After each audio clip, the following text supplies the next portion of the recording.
Hi, I'm Darnell with NuWave Recipes, and today I'm going to be cooking up a peach cobbler using a recipe from my soulfoodcookbook.com blog, a recipe that someone gave me years ago for the blog to share with others, and I'm going to share it with you.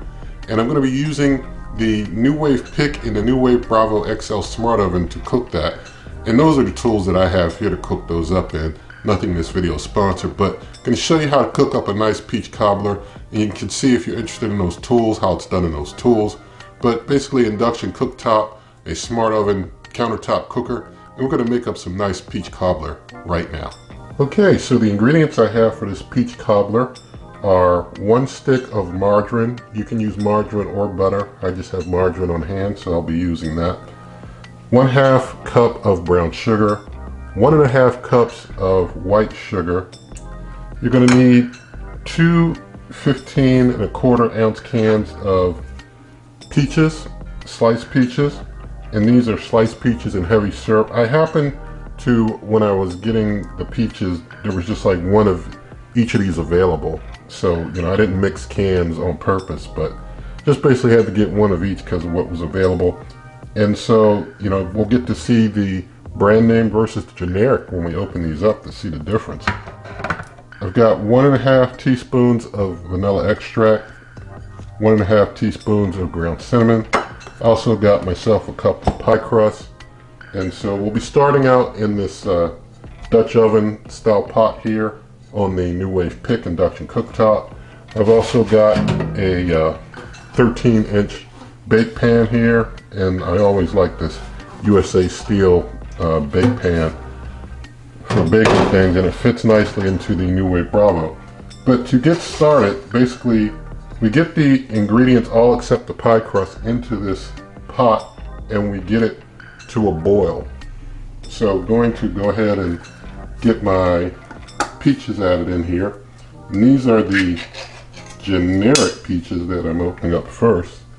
You can see the inside there in the heavy syrup. Pour those in.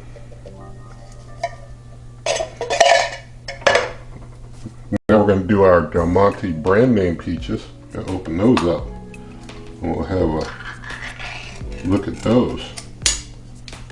Well, I think pulling the lid off was just a little more snug. Pulling the tab off, you know, maybe that's the extra cost for the snug pull of the tab. But those are the Del Monte peaches. They look maybe a little darker.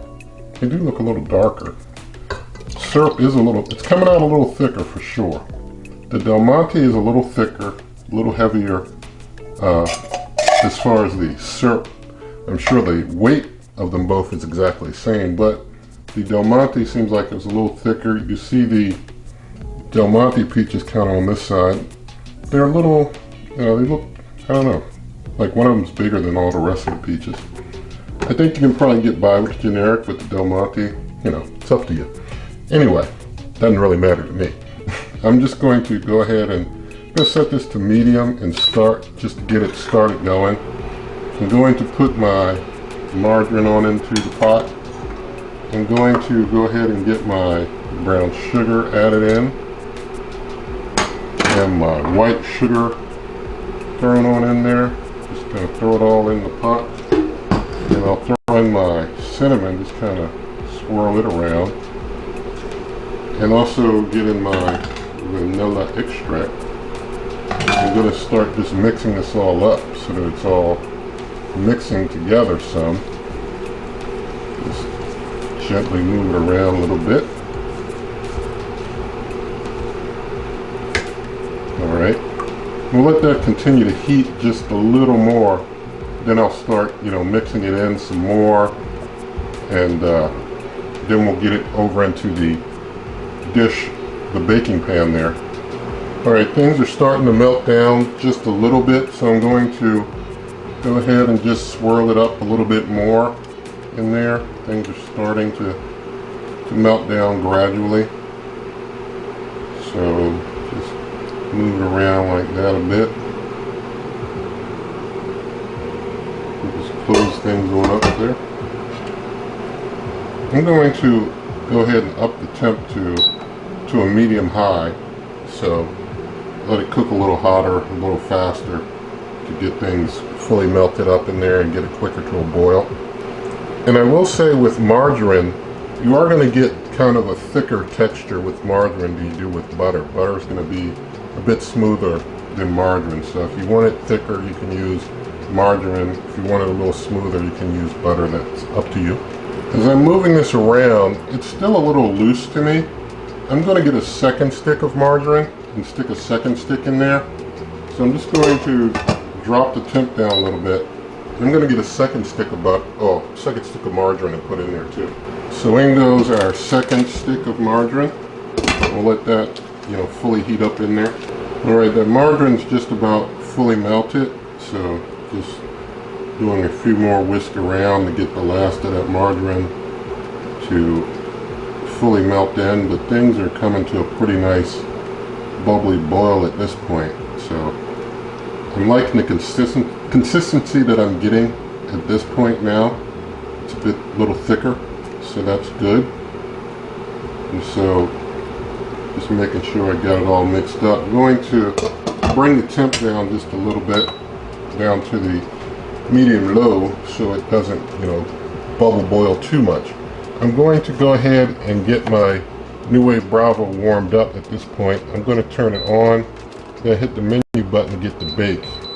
And I'm going to bake. I'm going to leave it at 350 degrees Fahrenheit. I'm going to hit the time temp button, go up to 1 hour of cooking time.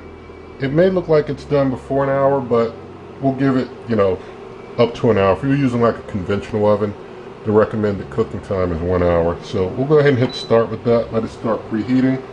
Going to turn my NuWave pick off and going to go ahead and pour these contents right into the pan. This is a very non-stick pan, so don't really worry about spraying it down very much with anything. Everything seems to come off of it pretty good as is, so it's not broke, don't fix it. Just gonna pour it on in.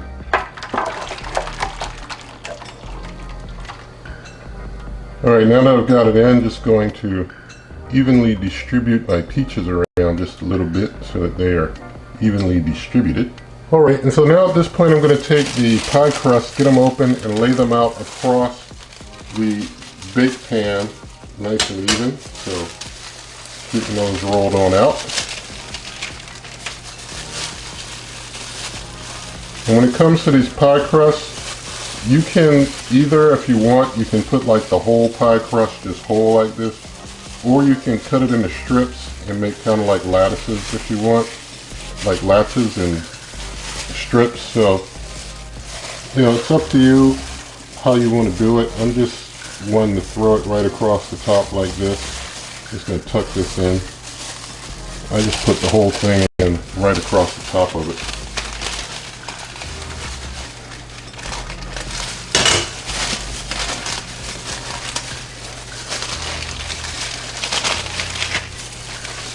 There's one, and now we'll just take this other one and likewise throw it across the top. And so, I just like to have the whole thing and just break right into it through that whole crust. But you can leave in a comment if you like the latches. If you like latches or the whole crust. I'm a whole crust person. So let me know if you like latches. Now we got the beef. I'm just going to poke a few holes with the fork just to try and avoid things, bubbling up too much or, creating any bubble in my crust. Gotta be careful. I shouldn't be pounding to the bottom of this pan. You don't want to scrape the pan with the, metal on metal. That's not really a good idea there. But anyway, we've got a rack on the very lowest level of the NuWave Bravo. And so I'm going to go ahead and stick this on in like so. It fits in perfect. Close up, hit start. I'll bring you back in a bit. Alright, this has been going for 45 minutes. I'm going to go ahead and pause. Things are looking pretty good to me. I didn't even bother to do anything like spinning or anything. Things have been looking pretty good overall. Just setting as it was. And so this is it. I think we're done.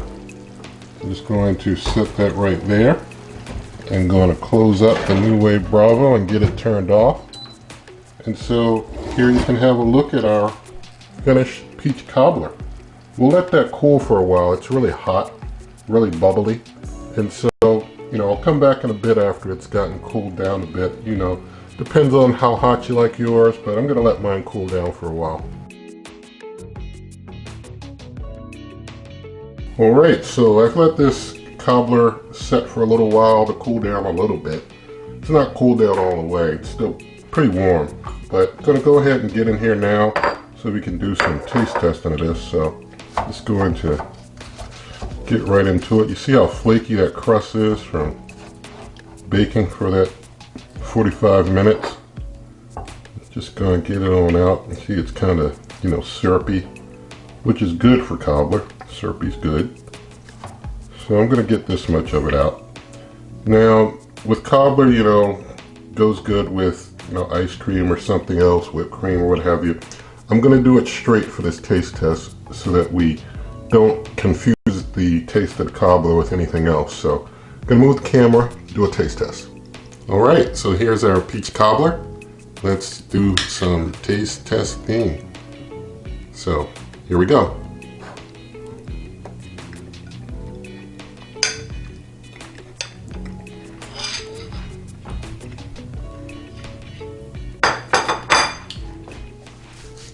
All right, it tastes rich, it tastes pretty good. I will say I think the second stick of margarine kind of stands out a little bit. So, you know, if you're gonna add that second stick, you might wanna compensate with a little more sugar, or, you know, if you don't do the second stick, then you won't need a little more sugar. But, you know, as things cook, it'll probably render down a little bit anyway. But I do think that the second stick of margarine kind of does stand out a little bit to me. Overall, you know, not bad, but you do taste that extra margarine in there for sure. So this is how you can make some peach cobbler. You can put your own, you know, spin or however you want to do it. But, you know, I'll have the written form, a link to the written form over on my blog at superwaveovenrecipes.com, and I will keep to the original 1 stick of butter in that recipe in the written form, printable form, if you want to do that. Also, you can always come to this YouTube channel by going to waveovenrecipes.com. I'm also on Twitter and Instagram at waveovenrecipes. And also, I think, you know, I just wanted to mention, this does show that, you know, using that big pan and baking up something, a cooker like the NuWave Bravo can cook up anything that you want to bake really nice, even if it's nice and big. Didn't even have to spin it. If you notice, it all came out really even. And that's real good. The cooker, you know, it's something that fills the full space, cooks everything real even, so I do like that. Also, if you like this video, please give it a thumbs up. Share the video with a friend, leave your comments, subscribe to the channel, hit the notification bell, and good eating.